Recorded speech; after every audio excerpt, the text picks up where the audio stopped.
Salut tout le monde, je viens vous encourager ce matin. C'est sûr que je ne viens pas vous dire que l'heure est grave parce que tout le monde le sait que l'heure est grave en ces moments de confinement. Mais je viens au contraire vous dire que le temps est à la louange.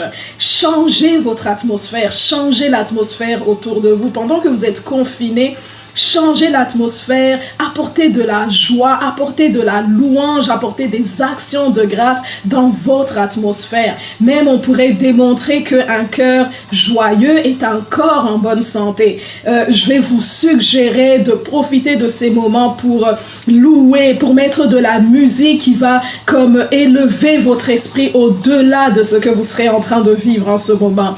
Je vais me fier sur la parole de Dieu et je vais vous partager un petit passage dans Habakkuk. Habakkuk, pour ceux qui connaissent pas beaucoup la Bible, c'est un livre de la Bible. C'était un prophète qui vivait des moments très difficiles. Donc, le peuple d'Israël traversait un moment de crise, une situation difficile, mais qui était de manière locale, un peu comme ce que nous vivons de manière globale. Mais lui, il a décidé non pas d'envisager ces moments-là avec tristesse, mais de les envisager avec la foi, avec la joie, espérant que, sachant que son espérance va conduire à ce que la situation change autour de lui.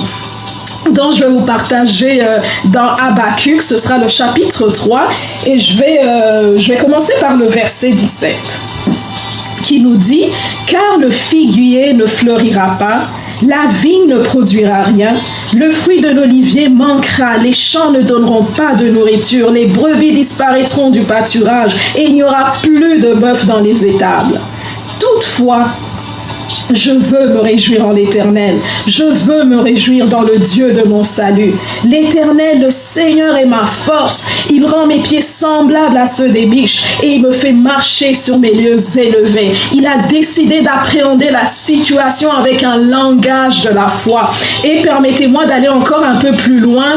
Plus tard, dans les Actes des Apôtres, on voit deux amis, Paul et Silas, qui sont emprisonnés. Et les prisons de l'époque, ce n'étaient pas des prisons comme celles que nous avons aujourd'hui, par exemple à Montréal ou peut-être ailleurs dans le monde, mais c'était des prisons très précaires. Déjà, ils étaient enchaînés, leurs jambes étaient liées par des chaînes, par des verrous de fer, mais ils étaient aussi dans des cachots qui étaient barricadés de fer, de fer et de métaux, d'airain comme on appelait à l'époque.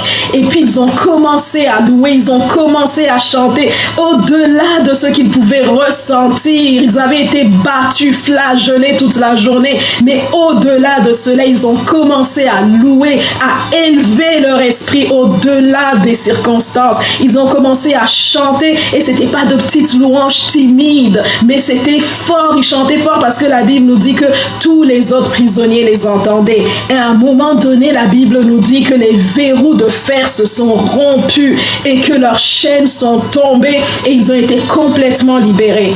Et permettez-moi de vous laisser avec un autre passage dans Jean 1, le verset 5, si je ne me trompe, qui dit « La lumière luit dans les ténèbres, mais les ténèbres ne l'ont jamais appréhendé. » Le mot « appréhender » signifie essayer de se saisir de quelqu'un. C'est un peu les forces de l'ordre, souvent ils vont essayer d'appréhender un malfaiteur. Donc ils vont faire des stratégies, des stratagèmes, se cacher, se camoufler pour essayer de sauter sur la personne sans qu'elle ne les voie.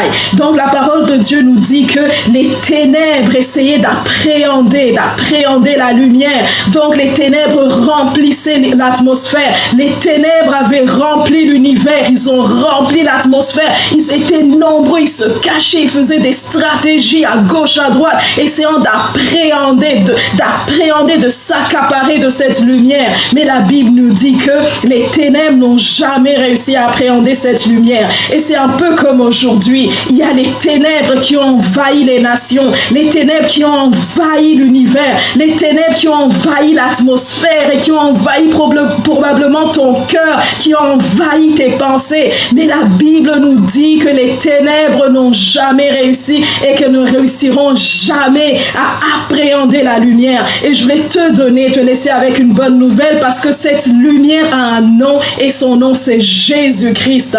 Les ténèbres n'ont jamais réussi à appréhender Jésus-Christ. Les forces du mal, les circonstances ne vont jamais réussir à appréhender Jésus-Christ. Donc si tu le crois avec moi, je t'invite là où tu es à dire Seigneur Jésus, je reconnais que tu es cette lumière du monde. Tu es cette lumière qui est venue éclairer tout homme. Rentre dans ma vie. Je reconnais que je suis impuissant, je suis impuissante, je suis pécheur, mais viens à mon secours aujourd'hui. Aide-moi. Et je te promets que Jésus va rentrer dans ta vie. Il va rentrer dans ton cœur si tu le lui permets. Parce que Jésus, ce n'est pas une religion. Jésus, c'est une personne. Il est Dieu, il t'entend où que tu sois. Tu peux appeler son nom aujourd'hui. Et si tu connais pas beaucoup la Bible, je te suggère un verset qui est connu, qui est populaire, c'est Jean 3,16. Car Dieu a tant aimé le monde qu'il a donné son Fils unique afin que ceux qui croient en lui soient sauvés et aient la vie éternelle. Je te laisse avec cette parole-là. Sois béni, passe une excellente journée et je te dis, passe de bons moments de confinement.